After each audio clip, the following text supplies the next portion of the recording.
Metrópole Entrevista. A gente conversa agora com um biólogo e professor da Universidade Estadual, de Feira de Santana, Abel Augusto Conceição. Ele estuda há 25 anos os campos da Chapada Diamantina e é sobre isso que a gente vai falar, especificamente sobre os incêndios que volta e meia assolam aquela região. Esse ano não foi diferente. Abel, boa noite, seja bem-vindo. Boa noite, muito obrigado pelo convite. Então vamos começar assim, tentando entender o que é que tem ali naquela região da Chapada Diamantina que pega fogo sempre. Bom, tem um período, né, que normalmente pega fogo, é quando está muito quente, quando tá a vegetação seca, né? A umidade é um fator muito importante para a ocorrência do incêndio, e nessas ocasiões em que a umidade relativa do ar fica muito seca, há maior tendência de propagação de fogo. E a região ali tem uma vegetação que favorece os incêndios porque ela é composta por muitos capins. Então, é o combustível inflamável, né, desses incêndios. E, no entanto, tem uma vegetação também associada, por exemplo, às nascentes, a vegetação florestal, em locais mais úmidos, que é muito sensível ao fogo. E o fogo é um risco para a sobrevivência de muitos indivíduos dessas espécies, que são muito importantes ali para a manutenção de serviços ecossistêmicos. Agora, já que esses incêndios acontecem com frequência e que a vegetação tem propensão a ocasioná-los, teria alguma medida preventiva? Os poderes públicos poderiam, de alguma forma, prevenir? Como prevenção, né, existe, por exemplo, o monitoramento na página do INPE. É possível monitorar os focos de calor. Então, aí é possível você identificar regiões específicas onde há maior probabilidade de ocorrência de incêndios. Lá na região da Chapada também tem alguns mirantes de observação visual. Então, quando o clima está muito quente, né, e começa a ocorrer alguns focos de incêndio, é utilizado, então, esses mirantes são utilizados para observação visual. Então, é muito importante que consiga combater rápido o incêndio para ele não se alastrar, e aí se tornar um incêndio de grandes proporções que fica muito difícil de apagar. O senhor estuda essa região, a vegetação dessa região da Chapada Diamantina há 25 anos. Muito se tem criticado a política ambiental do governo atual. Mas a minha pergunta é, nesses 25 anos, o que é que mudou? O que é que, da sua observação, o senhor pode dizer que evoluiu ou piorou? O que é que mudou nesse período em relação às políticas públicas de meio ambiente? Bom, é um processo longo, né? Nesses 25 anos, falando, né, do Parque Nacional da Chapada Diamantina, ele se estruturou mais, ele está melhor agora, ele tem uma estrutura melhor, com rádios, com os equipamentos, né? Não necessariamente advindos do governo, né? Tem muita iniciativa particular, tá? de IPIs, né? Que são os equipamentos de abafador, as roupas, né? Para os combatentes de incêndio, né? E aí, com isso, melhorou, né, nos últimos anos, né, e essa questão do monitoramento também. Então, tem uma ação muito forte do ICMBio na região, só que tem um quadro de funcionários muito pequeno, né, e não tem muito apoio, não, do governo em geral, né, são poucas pessoas e é tudo muito difícil, né. Então, em geral, conta com a iniciativa privada mesmo, ações particulares que contribuem nos momentos mais difíceis de combate aos incêndios. Olá, professor. Boa noite. Daniele falando aqui agora. Você falou de ações de iniciativas privadas para combater esses incêndios e prevenir também. Quais são esses tipos de ações? O que é que tem que ser feito para que a gente possa prevenir incêndios como esse em relação a políticas e em relação também a ações, né, do homem na natureza?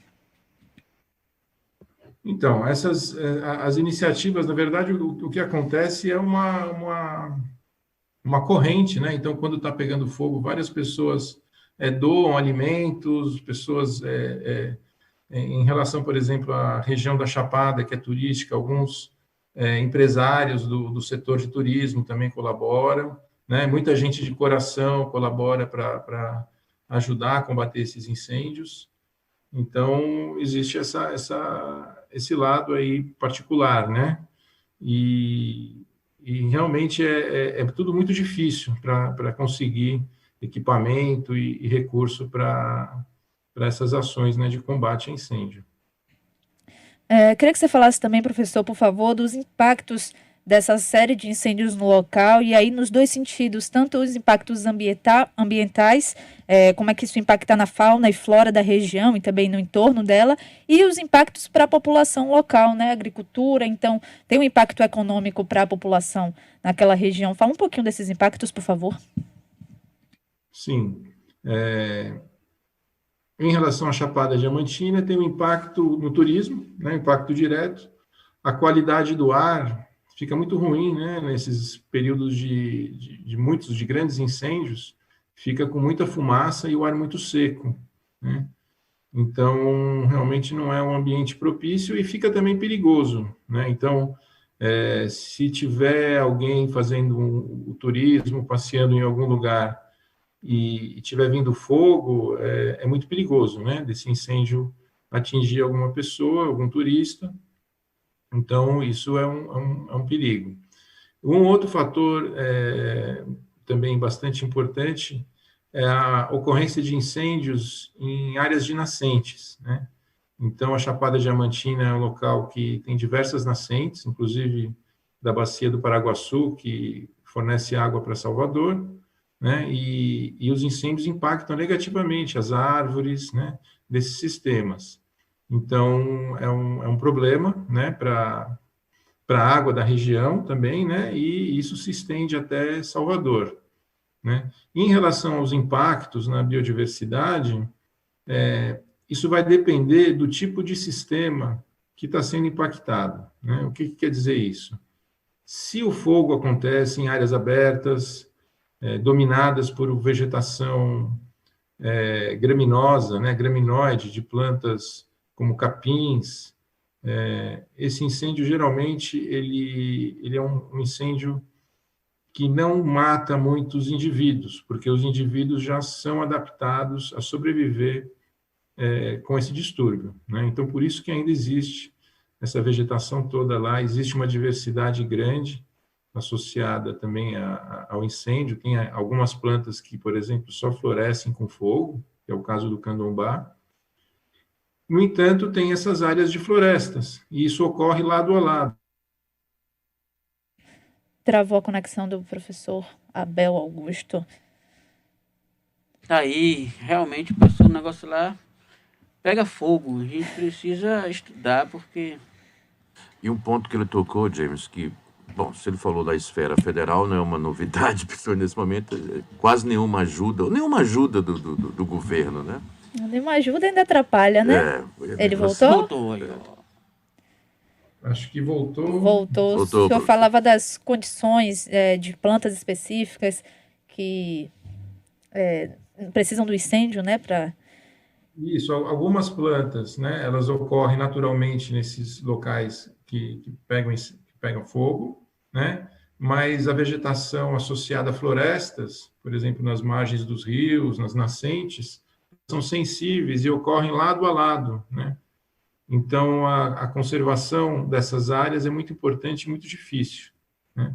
Inclusive, o ICMBio, ele fez uma ação, né, de manejo do fogo muito importante dentro do Parque Nacional, que eles foram feitos aceros negros, justamente para proteger áreas de nascentes e matas ciliares de novos incêndios. Então, se usa o fogo, queima controlado, você queima, controla o fogo, e a vegetação que vai sobrar ali, que vai ficar queimada, ela é composta, na maioria, por espécies que não morrem, né? Indivíduos permanecem ali, só que se vier um fogo, um incêndio, ele não passa aquele espaço já queimado, então serve como uma barreira para barrar, né? Para o fogo não continuar a se propagar pela serra, né? Então, isso é uma ação que foi feita e deu certo.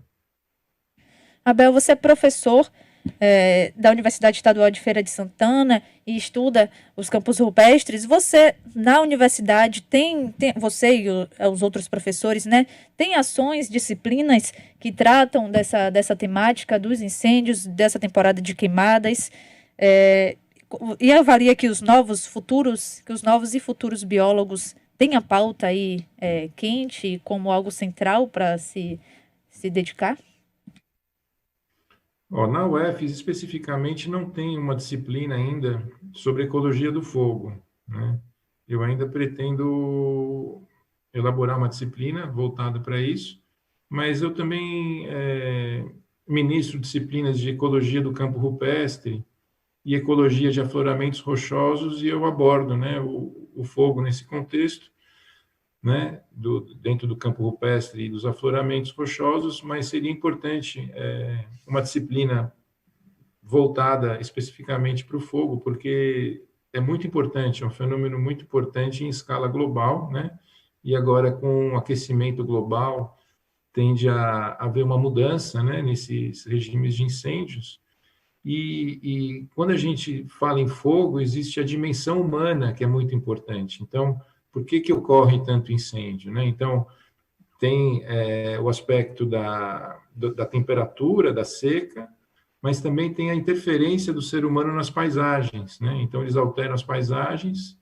Então, existe uma tendência em até transformar a vegetação, por exemplo, florestal em área aberta, que pega fogo mais fácil, né?